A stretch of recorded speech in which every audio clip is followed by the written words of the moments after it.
One of the advantages of a flexible weapon is its ability to tie up your opponent or their weapon. But what if you tie yourself up? The rope dart teaches specific techniques to help disentangle and attack.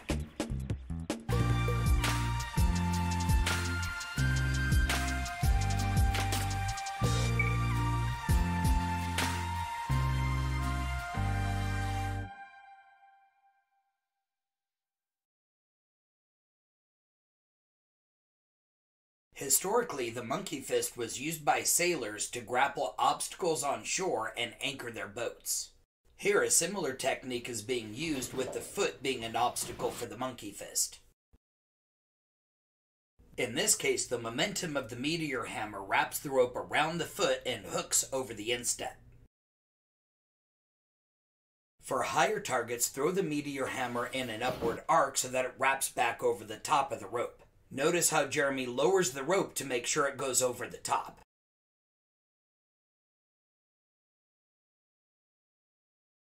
The next thing I wanted to get into was body ties. And you know, it's possible when you're throwing this or you're doing circles with this meteor hammer, chaos of combat, it's hitting things and bouncing around. It could come back and wrap you up. So how do you deal with it when that happens? Or are there some times where I can actually use that to my advantage?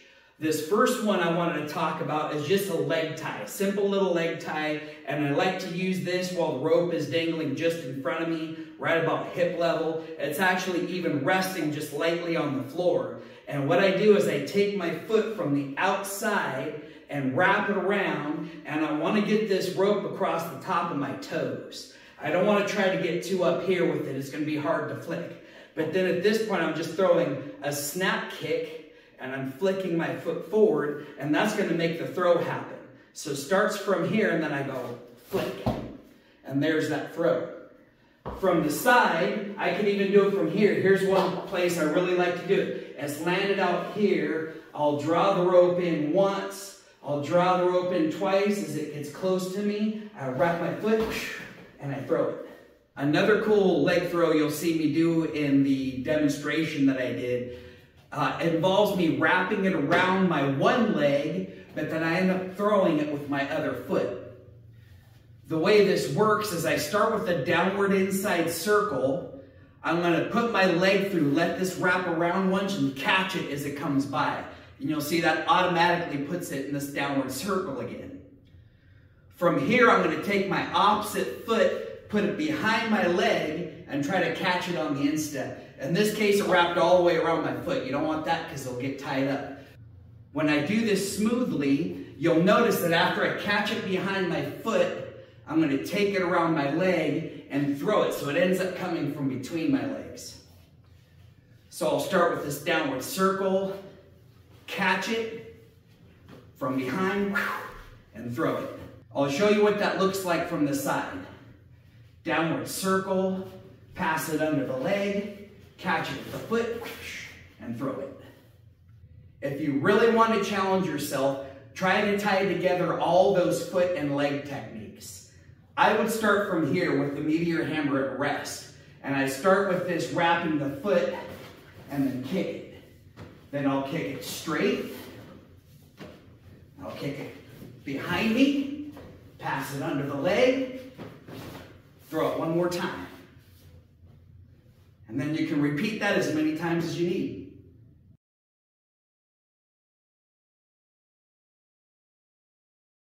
The next thing I wanted to talk about is elbow ties. And so this first elbow tie is one of these where maybe this is a dart and it's stuck in his armor. So now I can't get my dart back, or maybe he's thought he's slick and he just caught my meteor hammer.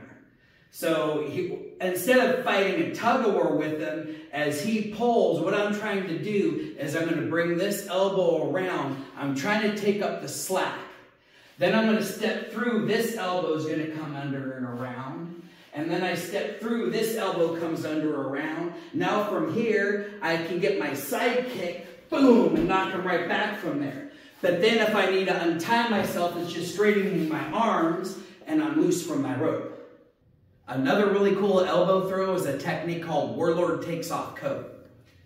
This would typically start from a downward circle, or, you know, hey, if I'm facing this way, that's an upward inside circle. But I would start with this throw and then let it fall behind me. You see how that crossed back underneath my armpit?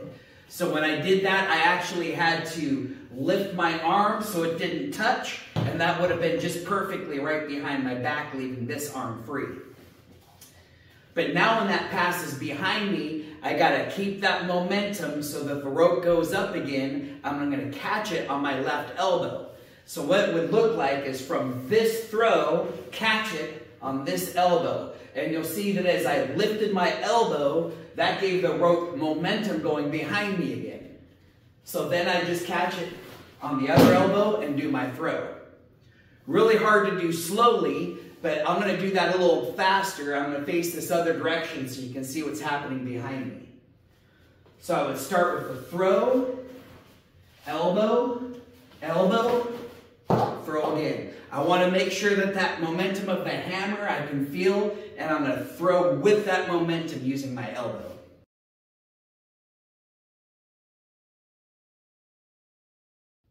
In the previous video, we talked about throwing using the neck, and technically that was a necktie.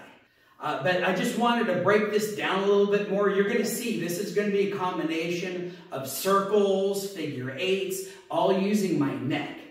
So the way I like to start this is from an open stance, and I'm doing an upward circle. I'm going to take this rope and pass it over my neck. See how I just passed it right there?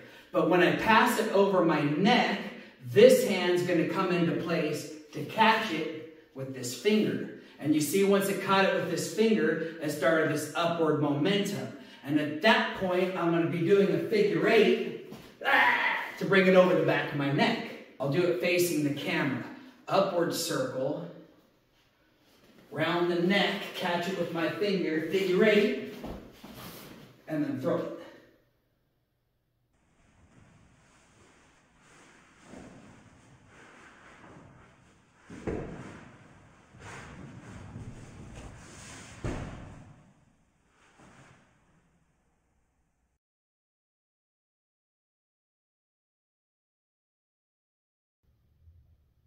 The last thing I wanted to talk about as far as body tie goes is this concept of schlepping. Now this was a little weird to me because it was a Chinese guy talking about schlepping, which is a Yiddish term, and I'm not sure if he quite used it right, but I think what it is, what he's really talking about, is being able to obscurely carry a rope dart where nobody realizes that you have it, but at a given notice, you can put it into action. This first one is a whole body schlepp, if we're going to call it that.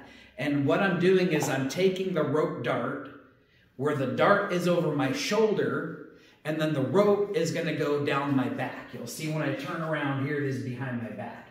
And I'm taking my left hand and I'm pulling it across and making a loop with it. You can see how the other side is just coming around the right side of my body. What I'm going to then do is this loop is going to be having this rope pass through it. I make a second loop. And it's going to sit right here in the middle of my chest. And this loop is the one that's really going to be kind of holding everything together. Then I'm going to take this last little bit. This is my handle right here. I pass it underneath my elbow. I want to pull it around my back and around the left side of my neck. Then what it is taking this loop, passing it through this loop, and it's pretty well held there. As you can see, as I'm wearing my robe, it hides very nicely underneath it. Again, this being such a big hammer, it does kind of stick out here. So you can see if that was a very small dart though, that would hide, you wouldn't even see it. It'd just be laying across the front of your chest. Then when you need it, the first thing you'd have to do is strip your robe off. But then at this point, my right hand is going to be grabbing the rope of the hammer. This hand is grabbing the handle that happens to be right over my shoulder. And I pull both of them, I pop that out, and then I throw, and I'm right into my rope dart usage. The other form of schlepping is I'm going to conceal this as a belt. And so in this case, what I'm doing is a daisy chain. I'm taking this end of the meteor hammer, letting it hang down. I'm going to cross this rope behind it, so where now it makes a loop.